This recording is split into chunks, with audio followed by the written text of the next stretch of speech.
Hello, everyone, and welcome to Bourbon Bites Whiskey Reviews with an 80s twist. I'm your host, Clifton, and welcome to another Thursday night live stream. Tonight, we are once again drinking one of the prettiest bottles in all of whiskey.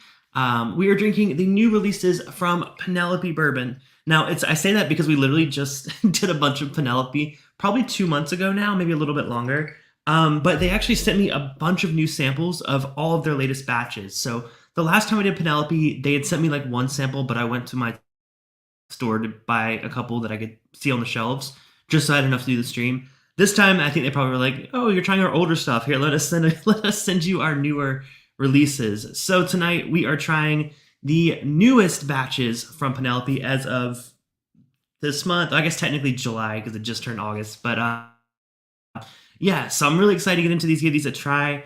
Now, some of you have already had these, especially my Bourbon Terabytes on Patreon. That is my $50 level. That actually was their sample set from last week, so they had a chance to try these along with me. I got their thoughts on them, and I'm really excited that I got a chance to share them with some friends. So now I'm excited to share them with you all.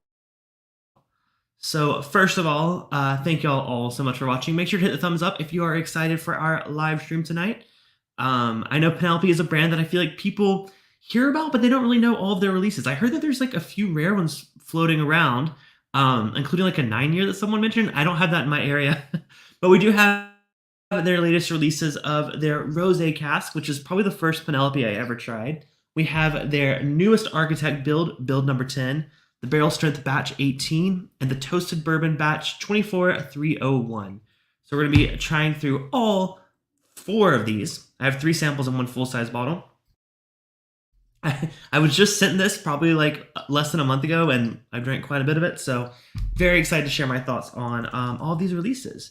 So let me know, have you guys ever had Penelope Bourbon? If you're watching live, let me know in the chat. If you're watching the replay, leave a comment down below. Have you tried it? Are you curious about it? Let me know. I've had the folks from Penelope on the channel probably 3 times now since the brand started, so it's been a while, but I'm excited to try what they've been up to lately. So I'm going to see if I can pull up some info in case questions come up on each of these. We'll probably start with the, we'll probably start with the Rosé Cask finish because it's the lowest proof of the one we're drinking tonight. And then, so when I did the tasting with my patrons, I actually ended up doing the barrel strength last. But now that I've done that once, I kind of want to switch it up. I want to try the barrel strength bourbon before getting into the different finishes. So I'm literally just backtracking what I'm just saying. I said I was going to start with the Rosé Cask, but I feel like I want to start with the bourbon because every single one of these is basically a finished version of this bourbon. Now, they're all at various proof points. The barrel strength is coming in at 114. This is, like I said, batch 18. Yeah, I'm going to pour that. I'm changing it up a little bit. Let's try their barrel strength bourbon first. Get a sense of the palate that they're going for with that and see how the finishes each affect it. Better plan, Cliffy. By the way, if y'all are drinking, let me know what you're drinking on tonight. I saw Tony was questioning. He's like, should I drink? I have a train to catch, but, well, if you are drinking, let me know. I know Emily's drinking some coffee, so let me know what you guys are drinking. I want to say hello to a few folks, of course. Brandon, amazing mod here on the channel and friend of the channel. Special surprise, y'all. We're doing a Saturday stream this Saturday. It's been a while since I've done a Saturday stream, but Brandon's coming over. We are doing a blind flight sent to us by our friend Aaron Artino. Neither of us know. It's a double blind. We have no idea what they are. We're going to do that. And then we're also going to maybe blind each other with a couple pours as well. So should be fun. That's going to be at 6 p.m. Pacific this Saturday. So 1 hour before this live stream. I'll put up a reminder stream for it. So make sure to hit the bell button and be notified when we go live for that one. It's going to be a fun one. Zophir's here as well. Tony, this is the conversation I was referencing earlier. Zophir says, I'm sipping on some unsweetened iced tea. Oh, wow. Everyone's doing like a dry week. Well, man, y'all making me feel bad. Maybe someone's out there drinking some whiskey with me. If not, that's totally cool too. James Taylor in the chat. James is one of our incredible Patreon supporters. Emily, another amazing mod. Emily, thank you so much for being here. Enjoy your coffee. Zophir says, nice shirt. Oh, this is just what I wore to work today. It's off over. Let me unbutton the top button. I'm like sunburnt a little bit still. Oh, wow, that looks really bad. It's all the lighting in here too. It doesn't help. Sean Holgrave, welcome back. Good to see you again. Thanks for stopping in. Donnie is... Wow, Donnie's late this time? Wow, Donnie. Be better about that. I'm just kidding. Tony says, I have a special Chicago Cubs batch of Architect, an old batch of Barrel Strength, and the aforementioned 9-year-old Cask Strength. Oh man, Tony, you got some great ones there. Well, let us know as you drink those what you think of them. I'm very curious. Uh, and there's our friend Whiskey Pear who has prepared the blind flight for us um, for this Saturday. Should be fun. Sean's drinking Talisker 10. Nice. I actually had some Talisker. I think it was the 10. Yeah, I had some Talisker 10 a couple of nights ago. I was in the mood for something different. I've been drinking a lot of like bourbons lately, so I'm like, let me go to my like Scotch. And Talisker 10 is what I pulled out. Really great pour. All right, so that Donnie is sipping a Paloma, and Miss Lennox Cat is having a carbonated cider with a wild berry and lemonade. Ooh, fun! I saw a picture. I don't know if it was a local group or Discord. By the way, if y'all aren't on our Discord, links in the bio. Please join us. It's fun. Join us. No, someone posted like it was like a purple smoothie kind of cider, but it looked like a smoothie, and it was like some kind of beer. I don't remember what it was. I don't think it was on our Discord. It might have been on something I saw on social media, but it looked really, really good. It was like a blackberry or a black cherry cider, but it was like a smoothie. I don't know. Looked really good. That sounds great though. All right, so let's get to the Penelope. Like I said, I just poured the Barrel Strength Batch 18 from what I assume is the latest batch of Penelope. Comes in at 114 proof. Let's see if we have some info here on this one. I guess I should just not search barrel proof. That doesn't come up with anything. I found some info on it when I was doing the tasting with my patrons, so I think I can find it here. Penelope barrel proof. Yeah, so I did batch 16 last time I did a stream on Penelope, but they have batch 18 is out now. All right, here we go. All right, so Barrel Strength Batch 18. This one is about, the MSRP on it is $65 retail. Now, your mileage may vary depending on your area. Mash bill is 80% corn, 8% rye, 9% wheat, and 3% malted barley. So remember, Penelope does a lot of 4-grain whiskey. So that's all 4 grains, corn, rye, wheat, and malted barley. And all of this was distilled in Indiana. So gives you a good idea of the distillery right there. Now, Penelope is owned by MGPI distilleries. So as far as I remember correctly, they're basically one of the brands that are now owned by MGP. Because at one point, Penelope was independent, but they were still working with MGP. But now they are part of their umbrella of families. So really cool. All right, let's need to mash an odd number of times. Oh, I'm assuming the like button. I thought you were in the mash bill. I'm like, wait, they're not. I'm like, some of them are odd. No, I'm overthinking your comment. But thank you, Donnie, for dropping the Patreon info. Yes, get access to our movies night and $10 for our after party every week. And yeah, hit the thumbs up. Appreciate y'all showing up. I know Thursday nights are still pretty crowded in the world of YouTube, but I'm glad that y'all are here.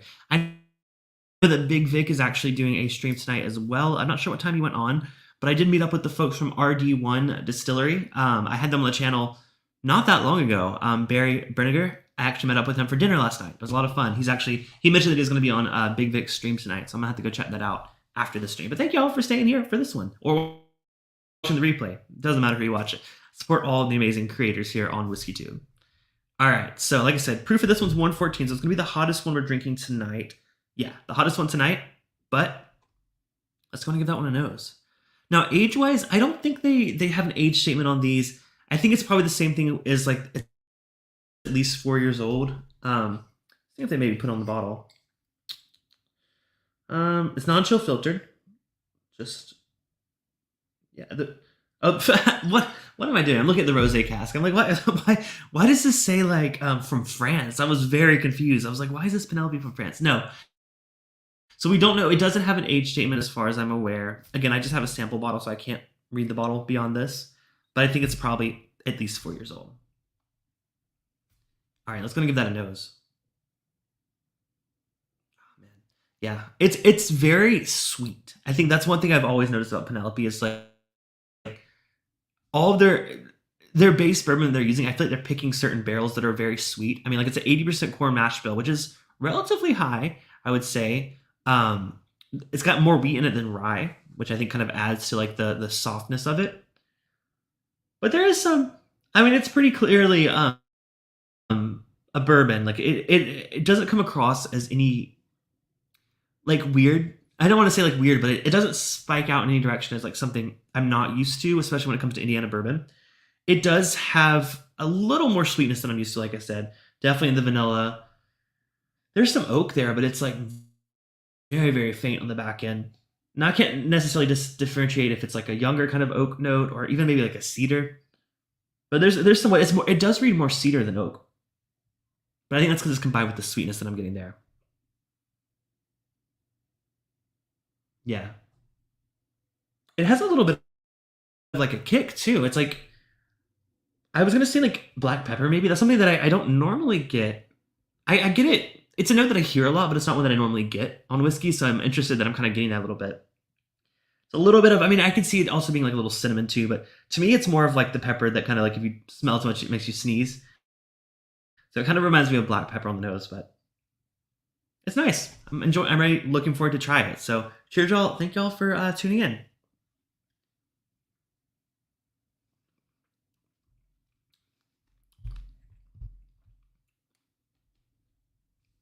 Yeah.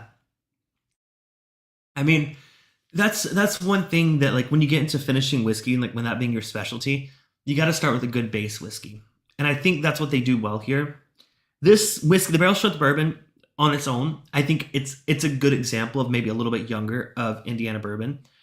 It's not something that's gonna like blow you away, at least in my opinion. I like it. I think I've had a previous batch that I think I liked a little bit more than this one, but it's just a solid base. It's definitely leaning towards the sweeter notes. It's almost going a little honey, not quite honey. It's still just that vanilla, typical like bourbon notes. I feel like you get. I mean, you can't really expect too much more from Indiana bourbon. That's what so many brands use as their base. But this one does lean sweet. So if you're looking for a sweeter expression, this might be the one for you.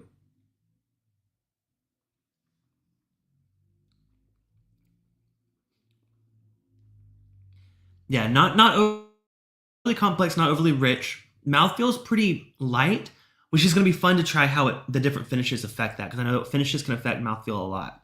So we're going to keep this as our base as we work our way through these other ones, but I want to get a taste of it, get my palate set for that flavor profile, and let's see how all these casks influence it and change it. Um, Brandon says he's going to be visiting Barry in September with Chris and Lil. Yes, Chris and Lil did come up in conversation with him yesterday. So much fun. All right, let's go ahead and move on to the rosé cask. Now, like I said, this was the first Penelope I think I ever tried, and I was very intrigued. I'm like, I've never seen this before. I don't think anyone's done it since then. But it is their first installment of their Cooper series, which takes our straight whiskeys on a world tour, pairing Penelope with wine casks from the finest winemaking regions. Sweet and delicate rosé cask marries our signature straight bourbon whiskey with hand-selected French rosé wine casks from the southern Rhone region, bringing together a truly unique alliance of flavor. So this one, it is also 4 to 5 years old. This one does have an age statement on their website. Also a 4 grain. Now the mash bill is a little bit different on this one. So it's a 76% corn, 14% wheat, 7% rye, and 3% malted barley. By the way, I use a number 4 char on the staves and a number 2 char on the heads. That's the nerdy info for all of you watching. So this is also it's a specific Grenache rosé cask. If that means anything, I don't actually. I'm not a rosé drinker. I've had some, and I think it's an interesting flavor profile. Definitely a little more in the tart, tangy territory. Look, when I drink wine, I love a red wine. I'm picky about my white wines. Like red wines, I enjoy most of them. White wines, a little more. I'm a little more picky. I don't like the overly acidic ones, and I don't necessarily like the ones that are too tart. Rosé typically is a little tart for me, but I'm interested to see or be reminded rather how that does on bourbon. So let's pour this. Like I said, 94 proof, non-chill filtered, 4 grain bourbon whiskey, finished in those rosé casks. By the way, color-wise, it's not. I kind of expected it to have a little bit of like a pink tint to it, just because of the because of the name. It is not. It's basically the same color as the regular one. My camera kind of makes it look a little red here, but no, it's same color. Lower proof, of course, than what we just had, but it doesn't say how long it was finished. Sometimes like that's interesting to see how long they actually kept it in the casks. I'm not seeing. Oh no, actually, I found it on another page. Around 4 months. That's a pretty good finishing time for a rosé cask. That's interesting.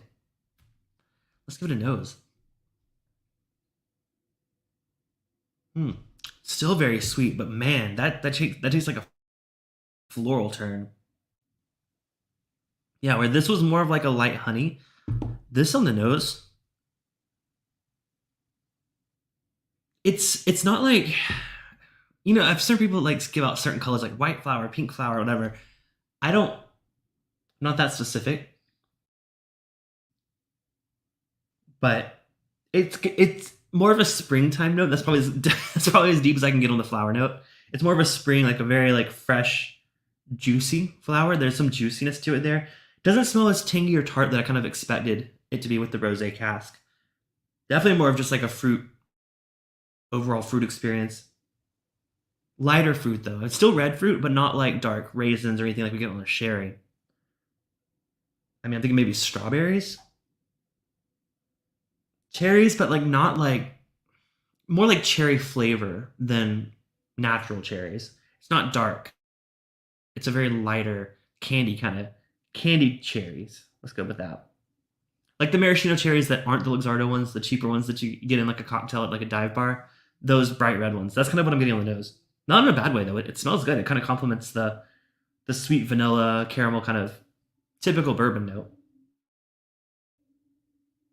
Yeah, super approachable on the nose. Again, smells a little more balanced than the regular one. The regular one I think leaned really, really sweet. And that kind of like cedar kind of note was kind of overtaking it.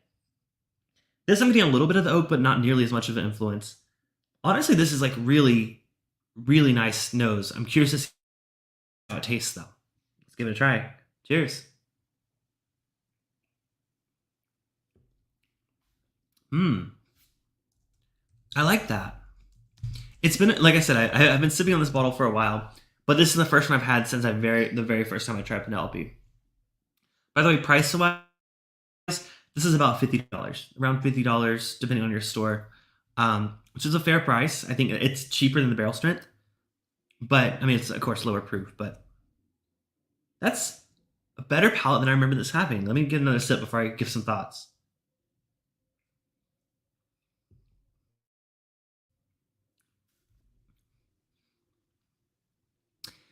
Now, I guess your first question you're going to ask is, can you tell it's a rosé cask, or can you tell, like, does it taste like rosé? No.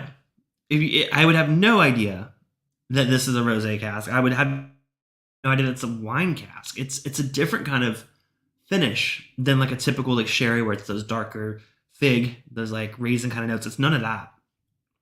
It's lighter. I almost feel like I could just think that this is just a specific bourbon that's not been finished, that just has those brighter, like I said, cherry, strawberry notes. Let me go for another taste. Now, body wise, it does feel richer, a little creamier than the barrel strength, which is interesting because it's lower proof. But that usually with finishes, I do get a little bit more richness to the palate, and I'm getting that on this one. So even though the other one's higher proof, this one has more body to it, which I think makes it a better drinker. So far, I actually prefer this rosé cask over the barrel strength, this newest release of the barrel strength. Again, this one doesn't necessarily blow me away. It does not taste like what you would expect. I see why many people probably don't do a rosé cask, because it's like it's just such a delicate light cask that the bourbon doesn't really take on too much of the flavor, but it does influence it. There's definitely some influence there. It's just very, very subtle, and it just really just rounds the bourbon out. It's a solid finish. I can see why it's not that popular, because it's not the most, it's definitely out there in terms of concept, but like flavor wise, it's not really that intense.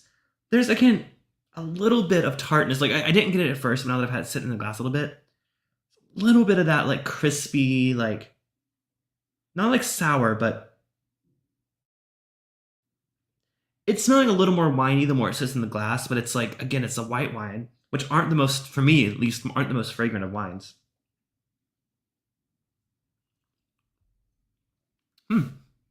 Yeah, I like it. That's good. I recommend you guys try this. Like I said, it was their first of their cast finish releases. It's a fun one. Really cool bottle. Very great gift. I think that they mentioned like that they were straying away because a lot of bottles are very like masculine like fonts and like designs. They were kind of going for like the wine connoisseur type person with with the pink one and the tall bottle. So not to say they were like targeting women, but it definitely has a more feminine look to it. But yeah, I really like it. It's really good. Definitely stands out on the shelf. I mean, one, it's tall. Two, like the bottle design. I mean, I raved about that when I had them on the channel. It's just so unique. That P is so like, man, it is really beautiful design. I love this bottle. All right, let's keep it moving. Let's move on to another new Penelope release. So we have the Architect Build 10, and then we have the Toasted one. Let's save the Toasted for last. Let's move on to Architect Build 10. Zopher said I had some maraschino cherry syrup. They sell, not Penelope, as a cocktail ingredient. Absolutely love the syrup and flavor. Yeah, that's like the maraschino that's kind of expensive, right? I've seen that. I've always been curious about it because like I'm with like cherry flavor. It's like I'm picky. Like I don't want it to taste like cough syrup. By the way, when I said this has the cherry candy flavor, it's less of the cough syrup. It's more of like the sweeter. Probably like if there is a Japanese cherry candy, which I'm sure there is, it's kind of how I imagine that. I think of strawberry candy from Japan, but like make it cherry. So it's different than the like, cough syrup. It's not going to make you. Trust me, I'm very sensitive to cough syrup notes. I hate that on a whiskey or a cocktail. But I'm curious to try the maraschino cherry syrup. Perhaps aimed more for the wine drinker crossing over to whiskey. Yeah, I think so. I mean, I don't think. I mean, you might fool someone with the label. You might make them think, "Oh, this is going to be like a light, delicate wine or delicate whiskey because it's rosé cask," but it's still a 47% ABV, so it's not like a. It's definitely not a big. I don't want to say it's not a beginner's whiskey, but it's not going to drink like a rosé. Is all I got to say. Tiller's Bourbon Challenge. Welcome. First time I think see you here in the chat. Although I feel like I've seen you in someone else's chat. If you've been in my chat, welcome back. If not, hello, welcome. Good to have you here. Thanks for stopping in. Adam says, I generally found the wine influence on the rosé cask to be most prominent when it's the first drink of the night. Interesting. Okay, so maybe I messed myself up by going with the barrel strength. Potentially, because that was the first one I had tonight. So maybe I'll do it on its own. I mean, I have drank quite a lot of it. So I might have to go back to it and make it the first one. That's a great point. So maybe if you guys are trying this, try that one next. Oh, Emily says YouTube hates you. I'm sorry, Emily. Hopefully you can get on okay. So let's move on to the Architect Build 10. So let's see what the info is on this one. Architect Build 10. So if you know about the Architect series, they do a bunch of different what they call their oak scan process, where they curate the oak bill every time they put out a new release. So they kind of customize the char, the I'm just gonna see what it says. It's actually they measure the tannin level of the particular piece of wood that was developed. The tannin level of the particular piece of wood to create an oak bill or an oak scan, and they actually like visualize it on the back of the bottle. It's really interesting. It's one of those things where it's like, is this real or is this pseudoscience? I don't know. I do know they taste different though, so I mean there is something to it. And we got to remember that wood is a natural resource. So like every piece of wood is going to influence whiskey a little bit differently. So it's kind of cool to see it visualized.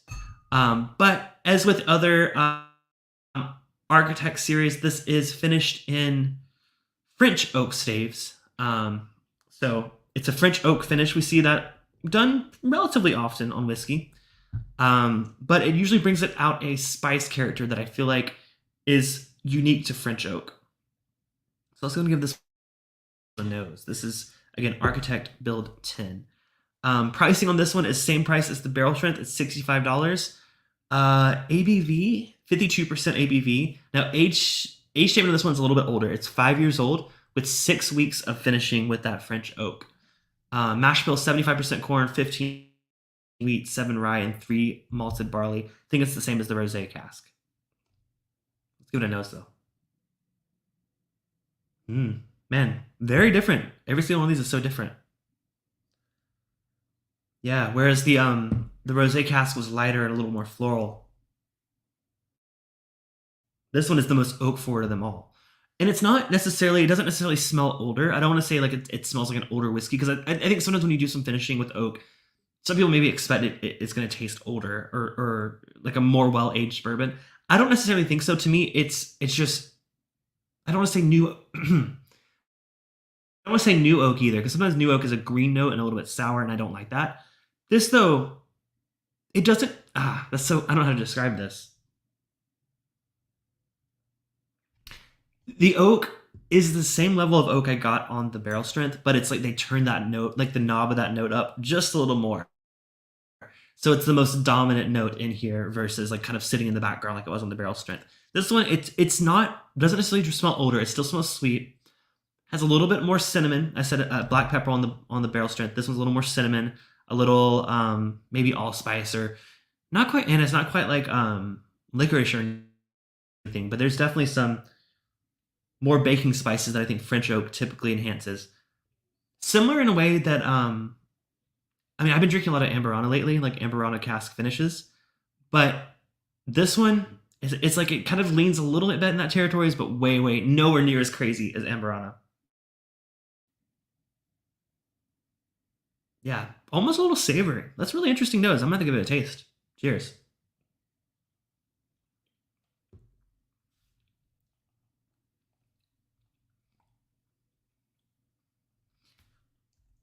I feel like we're sticking back down to the typical flavor profile of Indiana bourbon. I do get a little bit of chocolate on the back end. It's almost like a little bit of like cocoa right on the very end of that one. Not very intense and not very sweet. It's sweet just as a whiskey, but the cocoa is more of like a dry, like cocoa powder kind of in a way. And I remember someone said that during the Patreon hangout as well. I think it was Fred. I'm not sure if he's here, but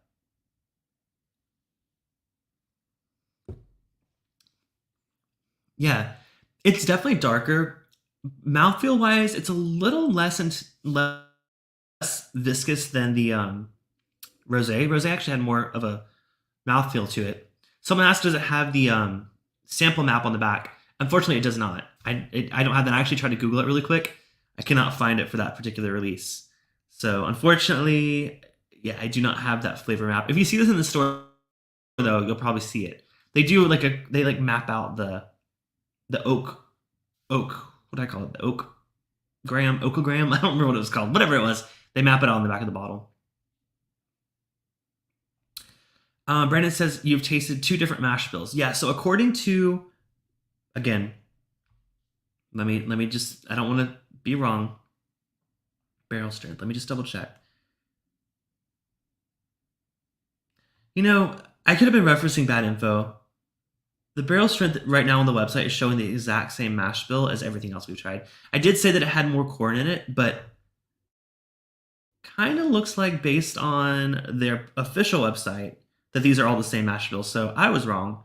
So the mash bill for all of them, it's this one that I read for the rosé applies to all of them.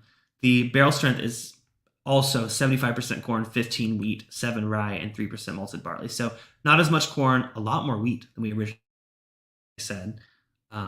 But and also barrel strength, is there an age stamp? Now that I'm on their official website, I should use this as a source. 4 to 6 years old. I said 4 to 5, so close enough. 3 pours. Yeah, so all 3 pours so far are all the same mash bill. What's up, Flush Podcast? Which batch? So for the Architect, I'm doing Architect Build 10. For the barrel strength, it was batch 18. And Joseph Brazos in the house. What's up, Joseph? And then we'll get to the toasted a bit later. But yes, yeah, so this is Architect Build 10 I'm drinking now.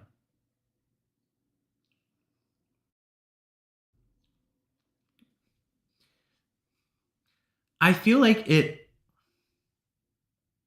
I mean, it's tough because, you know, this is proofier than the other ones, but it's too reminiscent of the barrel strength. They're both the same price, $65. Neither of them quite do it for me. I would much rather have some of these cask finishes, or maybe even toasted. We'll see here shortly. The Architect Build 10 is kind of how I felt about the last Architect series. It does have some different elements to it. It does have some of those like spicier notes that you get from French oak. Doesn't quite. improve it enough for me to say that like, oh, go seek this out.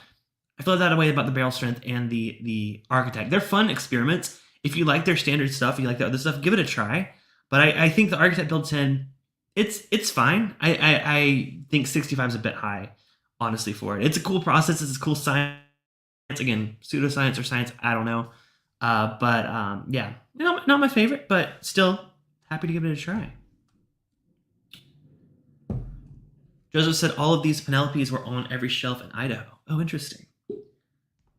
Yeah, these are the latest batches. So this is, let's go on to the final one of the night. This is the Toasted Bourbon batch, 24301. Let's see. There we go. Yes, this is the newest batch of their Toasted Bourbon, 100 proof. So we're going back down to 100. And I love a good toasted bourbon. So let's see what info we can find here now. If the info's wrong, I blame bourbonguy.com because that's where I'm getting this info. They say that this one, retail is $70, so about $5 more than the other ones. Mash bill is the same as what we've been drinking earlier.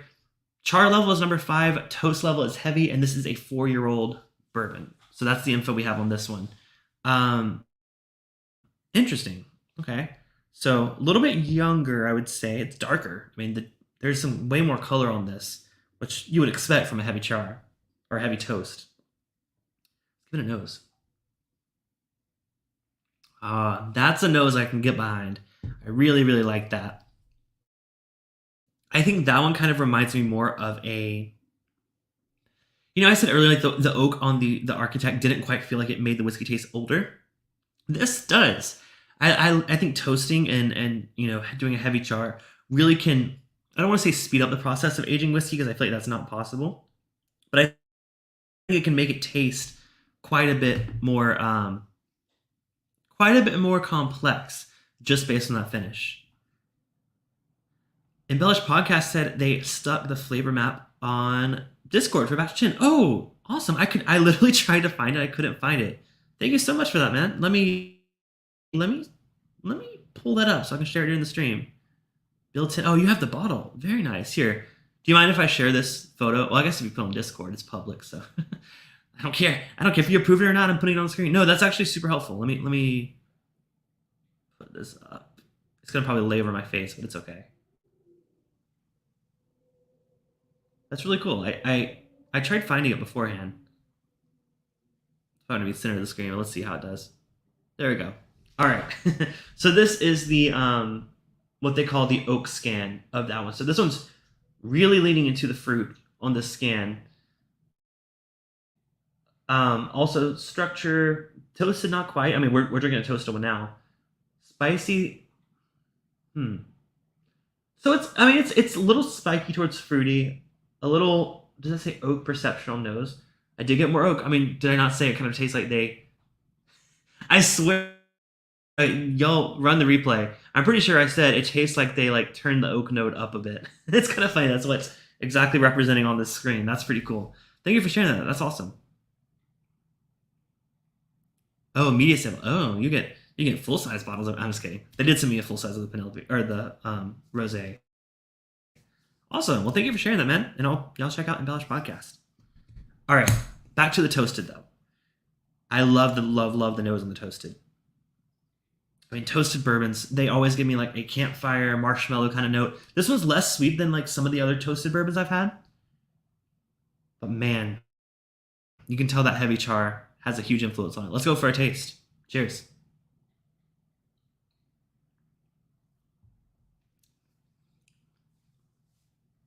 I forgot for a second this is only 100 proof. A lot of toasted bourbons I've had are higher proof. So I gotta get used to that, but I like it.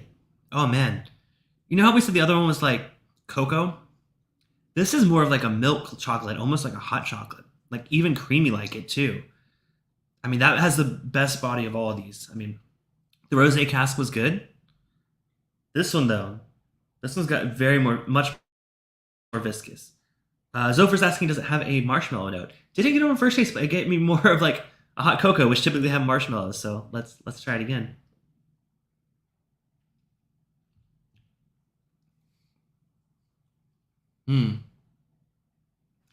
Less of the marshmallow. I'm not getting marshmallow. That's what I typically get on it. This one is like a milk chocolate sweetness, a little bit. It's obviously not finished with sherry cask or anything, but it kind of brings out more like a darker fruit. Not quite fig, but maybe a little bit of like a raisin kind of note to it, which is interesting. I don't typically get that unless it's been finished in sherry. I like it though. I mean, so far, this toasted is my absolute favorite of the night. Has the best body, it's most viscous. Proof, I think 100 is fair. I expected it to be higher proof, but that's because I was just assuming based on other toasted ones. I think 100 proof suits it. It lets you, not overwhelm your palate with it. It kind of dances around. It kind of, it isn't overly complex. I don't want to say it's complex or something that makes you have to think about it. It's just like a very solid note that it gives you, and it follows through. The finish gives you a little bit more of that sweeter milk chocolate, hot cocoa. Yeah, I was going to check the price on that one. So that was one that I said was 70. That, absolutely my favorite of the night. I think to me, it just tastes the most, I don't know if well-rounded. It's hard to describe because I don't want to say that like the other ones aren't. It's more that this one tastes more of the flavors that I really love about bourbon. Those richer, charier, heavier oak influence. A little bit of, again, not quite marshmallow. To me, it's reading milk chocolate on this one. But the creaminess, I mean, yeah.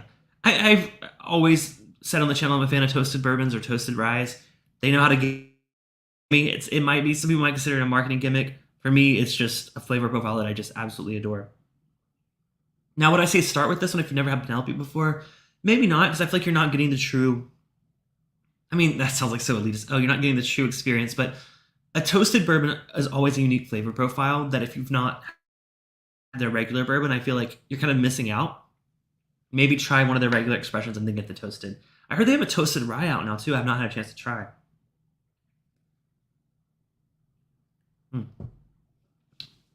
Yeah, that's good. I really like the heavy char. Yeah, Brandon says Maker's toasted rye is my jam. Yeah, this is, I mean, I'm not gonna say this is like on par with that. It's definitely a different flavor profile. That one is straight up marshmallows to me in a really, really good way. This though, it's a solid, I mean, for $70, I think it's fair.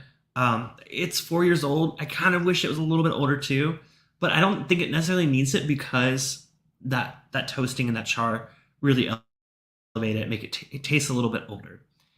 But, 70 is fair, a little high. I would say, like, I'm not in love with the price, but I do know that doing a second char and toasting does cost money. It's not free.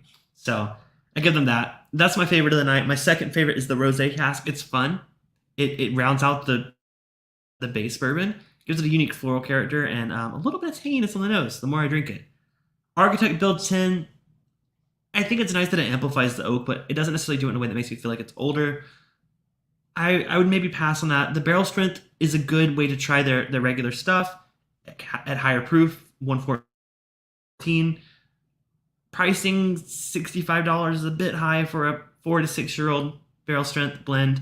But if you want to give it a try, definitely do. But so far for me, the Rosé Cask and the toasted bourbon are going to be ones that I buy again. So thank you again to Penelope for sending these for review.